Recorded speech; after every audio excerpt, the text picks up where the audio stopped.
इंतजार कीजिए क्योंकि काउंटडाउन शुरू हो गया है। अब से ठीक 3 घंटे के बाद 7वीं बार नीतीश कुमार मुख्यमंत्री के तौर पर शपथ लेने वाले हैं। लेकिन नीतीश कुमार के मुख्यमंत्री बनने की एक इनसाइड स्टोरी है, 24 घंटे की इनसाइड स्टोरी, क्योंकि एक ही दिन में 3 अलग अलग बैठक हुई। पहली बैठक बीजेपी विधायक दल की, हालांकि इसमें राजनाथ सिंह को पर्यवेक्षक के तौर पर पहुंचना था, नहीं पहुंचे, इनसाइड स्टोरी है।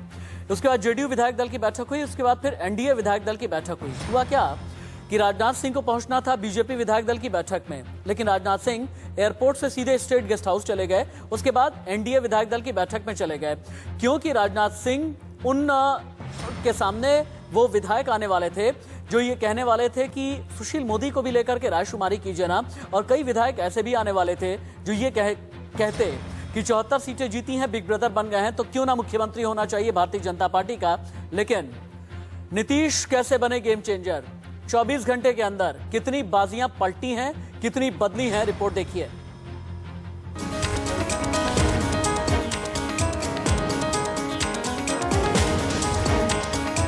बिहार में नीतीश कुमार 7वीं बार मुख्यमंत्री का पद संभालने जा रहे हैं।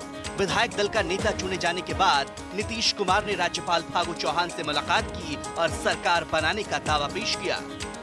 नीतीश के साथ हम पार्टी के मुखिया जीतन राम मांझी, विकासशील इंसाफ पार्टी के मुखिया मुकेश सहनी भी राज्यपाल से मिले। इसके साथ ही केंद्रीय गृह राज्य मंत्री नित्यानंद राय भी नीतीश कुमार के साथ राजभवन पहुंचे। शाम 4:30 बजे शपथ ग्रहण का वक्त मुकर्रर हुआ है। ये विधानमंडल दल की बैठक हो गई, उसमें फिर मुझे नेता के रूप में निर्वाचित किया गया। महामहिम राज्यपाल महोदय को उसका पत्र आज अभी दे दिया गया और उन्होंने इसको स्वीकार करते हुए मुख्यमंत्री के रूप में मनोनीत कर दिया। इसके बाद हम लोग बैठकर, और कल शपथ ग्रहण समारोह होगा, कल 4 साढ़े 4 बजे, जो भी होगा आफ्टरनून में होगा। और उसके बारे में कितने लोग शपथ लेंगे, इन सब चीजों के बारे में अब निर्णय होगा। पटना में एनडीए के नवनिर्वाचित विधायकों की बैठक में नीतीश कुमार को एक बार फिर से एनडीए के विधायक दल का नेता चुना गया। इस तरह से नीतीश कुमार एक बार फिर से बिहार के सीएम बनेंगे। सूत्रों की मानो तो एनडीए की जब बैठक हुई, उसमें सबसे पहले नीतीश कुमार ने भारतीय जनता पार्टी से कहा कि अगर आप चाहते हैं तो भारतीय जनता पार्टी का ही अगला मुख्यमंत्री होगा। राजनाथ सिंह के आग्रह करने पर नीतीश कुमार ने उनकी बात मानी और कहा कि मैं एनडीए के नेता के तौर पर आगे का पदभार संभाल लूंगा, और उन्होंने भारतीय जनता पार्टी का शुक्रिया किया। लेकिन किस तरीके से बिहार सरकार आगे बनेगी, क्या कुछ गठबंधन होगा, क्या कितने पोर्टफोलियोज किसके हाथों में होंगे, इस बात की सूचना हमारे सूत्रों ने हमें दी। साफ तौर पर कहा जा रहा है कि 18 से 20 बीजेपी कोटे के मंत्री, 10 से 12 जेडीयू कोटे के मंत्री, एचएएम से 1 मंत्री और वीआईपी से 1 मंत्री बिहार के अगले मंत्रिमंडल में शामिल हो सकते हैं। केंद्रीय पर्यवेक्षक राजनाथ सिंह ने एनडीए विधायक दल की बैठक में नीतीश कुमार के नाम की घोषणा की। एनडीए की इस बैठक में सभी 4 घटक दल मौजूद रहे। इस बार चुनाव में एनडीए में शामिल बीजेपी, जेडीयू, हम और वीआईपी के 125 विधायक चुने गए हैं। ऐसा है कि आज एनडीए विधायक दल के नेता का निर्वाचन हुआ है और श्री नीतीश कुमार जी सर्वसम्मत एनडीए विधायक दल के नेता निर्वाचित हुए। भारतीय जनता पार्टी के भी विधायक दल के नेता के रूप में श्री ताराकिशोर जी निर्वाचित हुए और उप नेता के रूप में श्रीमती रेणु कुमारी अब वो फैसला जब होगा तो आपको जानकारी इसकी मिल जाएगी। आइए आपको बता दें कि नीतीश कुमार ने कब कब बिहार की जिम्मेदारी संभाली है।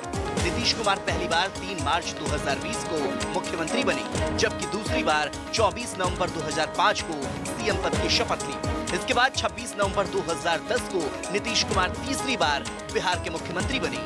चौथी बार 22 फरवरी 2015 को बिहार में नीतीश कुमार ने मुख्यमंत्री पद की शपथ ली। 5वीं बार 20 नवंबर 2015 को एक बार फिर नीतीश कुमार ने बिहार की बागडोर संभाली। नीतीश कुमार 6ठी बार 27 जुलाई 2017 को मुख्यमंत्री बने और अब 16 नवंबर 2020 को एक बार फिर नीतीश कुमार 7वीं बार बिहार की जिम्मेदारी संभालने जा रहे हैं। Bureau report, India news.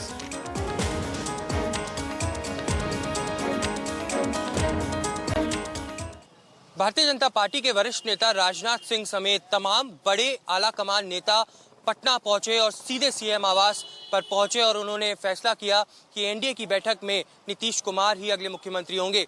उन्होंने ये भी साफ किया उप मुख्यमंत्री कौन होगा, इसके जवाब देने के लिए राजनाथ सिंह ने साफ तौर पर कहा कि समय आएगा और तब हम बताएंगे कि बिहार में अगला उप मुख्यमंत्री कौन होगा।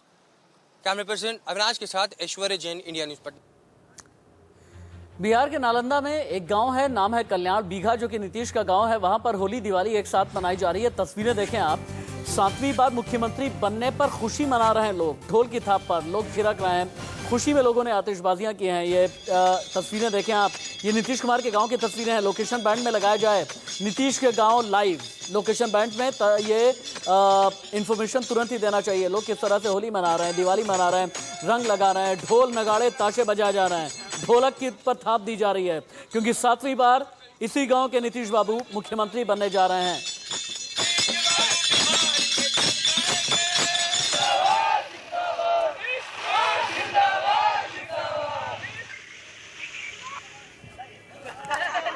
नीतीश कुमार का ये गांव है, नाम है कल्याण बीघा, जहां पर एक दूसरे को रंग लगा करके लोग जश्न मना रहे हैं। अगली ब्रेकिंग न्यूज मेरे ख्याल से हमें लेनी चाहिए अंकित। शपथ ग्रहण से पहले नीतीश कुमार के घर बहुत बड़ी बैठक में तारकिशोर और भूपेंद्र यादव हुए शामिल। बैठक में मंत्रियों के नाम पर हुआ मंथन, 1 घंटे से ज्यादा समय तक चली है बैठक। न्यूज रूम चलते हैं सीधे रजत राकेश टंडन के बाद। रजत, नीतीश के घर ये जो बैठक हुई है, इस बैठक में कौन कौन मुख्य लोग शामिल हुए हैं और बैठक का एजेंडा क्या रहा, और क्या मंत्री पद को लेकर के कोई चेहरा जो जितने बादल थे वो छटे या नहीं अब तक? राशिद, जो बिल्कुल आप कह सकते हैं फाइनल टच है वो हो चुका है। और अब ये कहना गलत होगा कि अब कोई फाइनल टच हो रहा है, क्योंकि राजभवन से जिसको इनविटेशन जाना था वो इनविटेशन जा चुका है। कई ऐसे कार्ड्स हैं जो मैंने भी देखे हैं, वो कार्ड्स और इनविटेशन फैमिली मेंबर्स के लिए जा चुके। तो ये कहना कि अब कोई नया नाम ऐड या सब्सट्रैक्ट होगा, ये गलत होगा। जितने भी इन्विटेशन जाने थे राजभवन के लिए, मंत्री शपथ के लिए, आज वो जा चुके हैं। बड़ी बात यही रहेगी कि नीतीश कोटे से आज कितने मंत्री शपथ लेते हैं, बीजेपी के कोटे से कितने मंत्री शपथ लेते हैं, और एक हम और एक वीआईपी से होगा। दूसरी बड़ी बात यह होगी कि आरजेडी, लेफ्ट, कांग्रेस सबने बाइकआउट किया है शपथ ग्रहण का। मुझे लगता है पहली बार ऐसा होगा जब जितने भी विपक्षी पार्टी है, चाहे वो लेफ्ट हो, चाहे आरजेडी हो, चाहे कांग्रेस पार्टी हो, सबने बहिष्कार किया है। तो वो भी एक मैसेज देखना होगा कि शपथ ग्रहण में क्या सिर्फ एनडीए ही नजर आएगी, कोई विपक्ष नजर नहीं आएगा। मेरे साथ में रहिए, क्योंकि एक और बड़ी खबर पर मुझे आपके साथ में बात करनी है, क्योंकि आप कांग्रेस कवर करते हैं। बिहार से महागठबंधन पर बहुत बड़ी खबर आई है।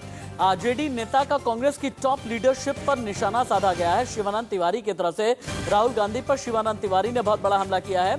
चुनाव में राहुल प्रियंका के साथ पिकनिक मना रहे थे। मोदी राहुल से ज्यादा उम्र दराज हैं, फिर भी ज्यादा रैलियां की।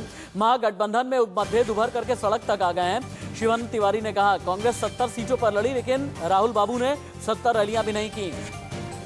रजत के पास सीधे चलते हैं, और मेरे ख्याल से ग्राफिक भी टीवी स्क्रीन पर उतारे जाएं, जहां पर हमने ये दिखाया कि तारिक अनवर ने किस तरह से सवाल उठाए, शिवानंद तिवारी ने सवाल उठाए, आज कपिल सिब्बल ने भी सवालों के कटघरे में टॉप लीडरशिप को डाल दिया है।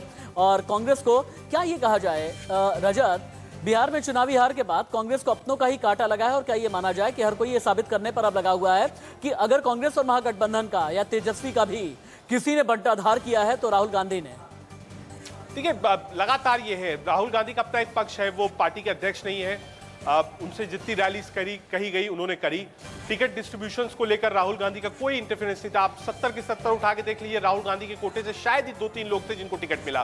तो राहुल गांधी का अपना पक्ष बिल्कुल साफ है कि मुझसे पार्टी के इंचार्जेस ने जो कहा वो मैंने किया। जहां जहां रैलीज की वहां की, ना उससे आगे मैंने कुछ डिस्टर्बेंस की, ना उससे पहले मैंने कुछ बोला। लेकिन राहुल गांधी फेस हैं, अध्यक्ष रह चुके हैं, दोबारा चुनाव की घोषणा हो चुकी है, दोबारा भी अध्यक्ष बनने जा रहे हैं राहुल गांधी। ये कहना अभी फिलहाल के लिए राशिद गलत नहीं होगा। बड़ा सवाल यह है कि जो प्रदर्शन कांग्रेस का रहा है वो कमजोर रहा है। आरजेडी बार बार कह रही है कि 70 सीट आपने ली, लेकिन आपका स्ट्राइक रेट लेफ्ट पार्टी से भी कम था। कपिल सिब्बल साफ कह रहे हैं, क्योंकि मैं किसी फोरम पे नहीं हूं, यानी वो कहना चाहते हैं कि मैं कांग्रेस वर्किंग कमेटी जो नई वाली बनी उसमें भी नहीं हूं, इसलिए जनता में अपनी बात कह रहा हूं कि कांग्रेस को सोचना चाहिए, हर हार को ये नहीं मान लेना चाहिए कि हाँ ये स्वाभाविक है कि कांग्रेस पार्टी हारेगी। तारिक अनवर ने कहा है कि आत्मचिंतन होना चाहिए। कांग्रेस के अंदर एक बड़ा विद्रोह है, खासतौर से उन 23 लोग जिन्होंने चिट्ठी लिखी थी, लेटर बॉम्ब गिरा था सीडब्ल्यूसी की मीटिंग में राशिद, वो 23 के 23 लोग अब ये पूछ रहे हैं कि हमने जब उस समय कहा तो हमको कहा गया कि हम एंटी पार्टी हैं, हमसे कहा गया कि हम पार्टी के विरोध में काम कर रहे हैं। आज आप कांग्रेस की हालत देख लीजिए, क्योंकि एक अध्यक्ष नहीं है फुल फ्लेजेड, कांग्रेस में जो भी डिसीजंस हो रहे हैं वो गलत हो रहे हैं। 70 कैंडिडेट्स गलत दिए गए। जो सीट्स आरजेडी से ली कांग्रेस पार्टी ने वो भी गलत थी। जो प्रचार का तरीका था जो कि एक और दो लोगों के इर्द गिर्द घूम रहा था वो भी गलत था। तो इन सभी चीजों को लेकर कांग्रेस में उबाल मचा है। दोबारा आपके पास में आते हैं क्योंकि कांग्रेस ने शिवानंद तिवारी के बयान पर पलटवार करते हुए कहा कि वो बीजेपी से है प्रभावित। वहीं बीजेपी के गिरिराज सिंह का कहना है कि शिवानंद जी तो राहुल को ओबामा से ज्यादा जानते हैं।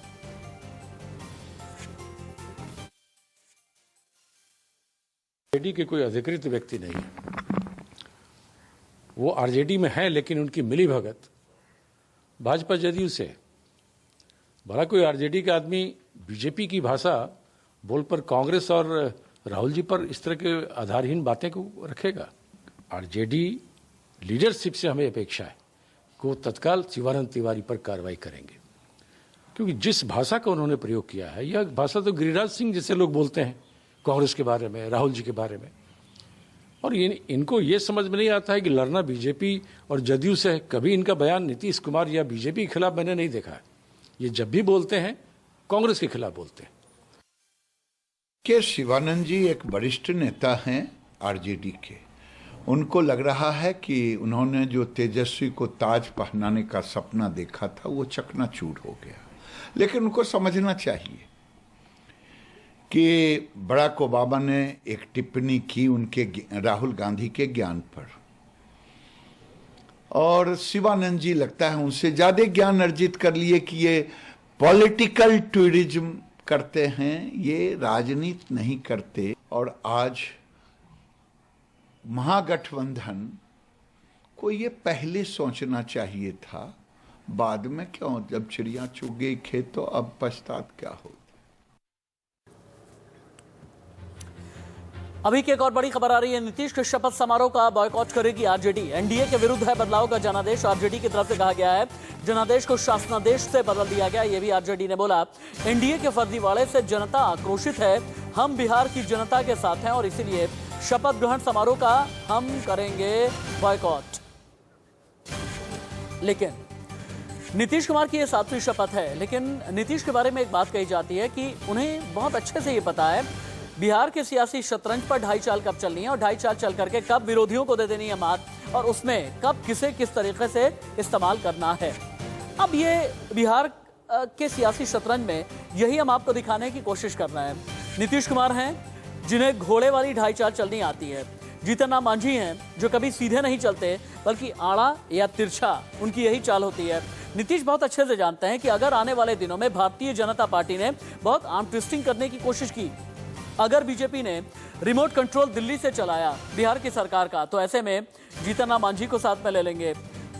इसके अलावा वीआईपी के मुकेश सहनी को भी साथ में ले लेंगे, या अगर जरूरत पड़ी तो फिर इन सभी को साथ में लेकर के आरजेडी के साथ भी कैसे जाया जा सकता है। और ये भी पर्दे के पीछे से एक तरह से डराते रहेंगे, धमकाते रहेंगे और ये बताते रहेंगे कि मैं कभी भी अपना गियर बदल सकता हूं।